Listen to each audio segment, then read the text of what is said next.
నమస్తే ఫ్రెండ్స్. చాలా రోజులైంది కదండి వీడియో చేసి. అయితే పూజా వీడియోతో మొదటిసారిగా వస్తున్నాను. చాలా రోజుల తర్వాత పారిస్ నుండి వచ్చాక ఇదే ఫస్ట్ వీడియో అండి. మంచి వీడియోతో వచ్చేసానండి. మనకి దీపావళి వచ్చేస్తుంది కదా, దానికంటే ముందు మంచి విశేషమైన రోజు ఉందండి, శని త్రయోదశి రోజు. ఆ రోజు కానీ మనం ఇలా ఈ పూజ చేసుకుంటే చాలా మంచిదే కాదండి. అదే రోజు ధనత్రయోదశి, అలాగే ధన్వంతరి జన్మదినం అండి. చాలా విశేషమైన రోజు. ఇలా సింపుల్గా చేసేసుకుందామా ఈ పూజా విధానం. ఇక్కడ ఒక విషయం అండి, శని త్రయోదశి అంటే శని ప్రభావము మనకి ఉంటుందండి. అంటే నష్టం ఒకటే కాదండి, శుభం కూడా జరుగుతుంది. ఆ స్వామి మనకి కటాక్షాన్ని ప్రసాదిస్తారు. శని ప్రభావం లేనిది సంతానము కలగదండి, అలాగే వివాహ బంధం కూడా అవ్వదు అని ఒక స్వామి చెప్పారండి. చాలా ఆశ్చర్యం అనిపించింది. అందుకే మనం ఇలాగా తెలుసుకొని ఆ స్వామికి మనం తప్పక ఇలా పూజ చేసుకుందాం.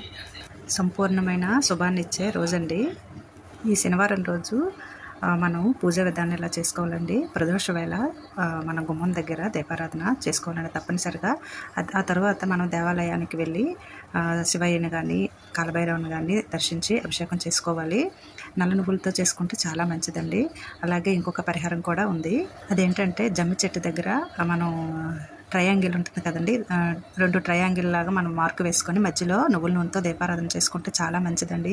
జమ్మి చెట్టు విశేషం మీకు చెప్పనా, జమ్మిలో అగ్ని ఉంటుందండి, అగ్నిలో నుంచే మనకి బంగారం తయారవుతుంది.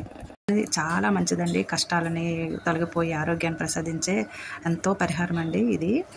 శివానుగ్రహం కోసం మనం రుద్రుడిని పూజించుకోవాలండి ఈరోజు. ముఖ్యంగా ఇనుముతో మనం వ్యాపారాలు వృత్తులు చేస్తాం కదండి, వాళ్ళకి చాలా మంచిదంట. ఇలా చేసి చూడండి, చాలా సింపుల్ కదండి. మనకి ధనప్రాప్తి కూడా కలగాలంటే మన గుమ్మం ముందు తప్పనిసరిగా మనం దీపారాధన చేసుకోవాలి. 2 వైపులా మనం గృహానికి 2 వైపులా దీపం వెలిగించుకుంటే చాలా మంచిది. ముఖ్యంగా ఏంటంటే ఇలా చెప్పడానికి కారణం అండి, ఈ సంవత్సరానికి ఇదే శని త్రయోదశి అండి, చివరి శనివారం. అలాగే ఈ ధన్వంతరి జయంతి, అలాగే ధనత్రయోదశి కదండి, అందుకే ఈ పూజ తప్పనిసరిగా చేసుకోవాలండి మనం. అంతేకాదండి, అదే రోజు సాయంత్రం వరకు మనం ఉపవాసం ఉండి నల్ల నువ్వులతో చేసిన పదార్థాలు తింటే చాలా మంచిది.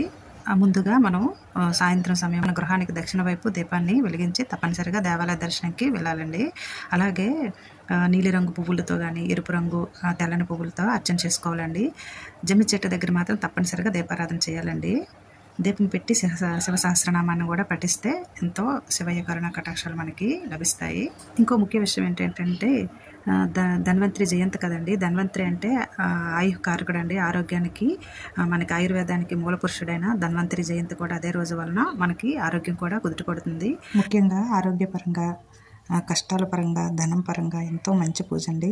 కర్మబంధంతో కూడిన రుణబంధము, సంతానం కలగాలన్నా, వివాహము జరగాలన్నా ఈ పూజ చాలా మంచిదండి. ఈ శని త్రయోదశి రోజు తప్పనిసరిగా ఈ పూజ చేసి ఈశ్వరుని అనుగ్రహము సంప్రాప్తి కలుగునండి. ఓకే ఫ్రెండ్స్, తప్పకుండా ఇలా చేసేదండి. ఇంకో విషయం ఏంటంటే నరక చతుర్దశి పూజ కూడా ఇలానే మనం చేయాలి. ఆ రోజే కాకుండా దీపావళి రోజు కూడా మంచిగా దీపారాధన చేసుకోవాలండి. దీపాలు వెలిగించేది లక్ష్మీ కటాక్షం మనకు కలగాలని, ఇంటి నిండుగా దీపాలు వెలిగించి వెలుగులతో నిండిపోవాలండి. ఆ రోజు కూడా ఎలా చేయాలని మనం తెలుసుకుందాం. 20వ తేదీన అనగా సోమవారము అమావాస్య కదండి, ఆ రోజే దీపావళి.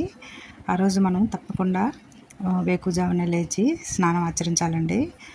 ఇంకా అమావాస్య రోజు ముఖ్యంగా మనం ఉపవాసం ఉండాలి. ఉపవాసం విరమించిన తర్వాత మినపగారెలు లేదా నువ్వులతో చేసిన లడ్డూలు, నువ్వుల పొడి కానీ తింటే చాలా మంచిది. అంతేకాదండి, ఆ దీపావళి రోజు ఇంటిని పరిశుభ్రంగా ఉంచి ముగ్గులతో నిండుగా నింపేసి చక్కగా దీపారాధన చేసుకోవాలండి. వెలుగులతో అమ్మ వెలిగిపోతుంది, దీపాలతో ఆ లక్ష్మీ కటాక్షం తప్పకుండా కలుగుతుందండి.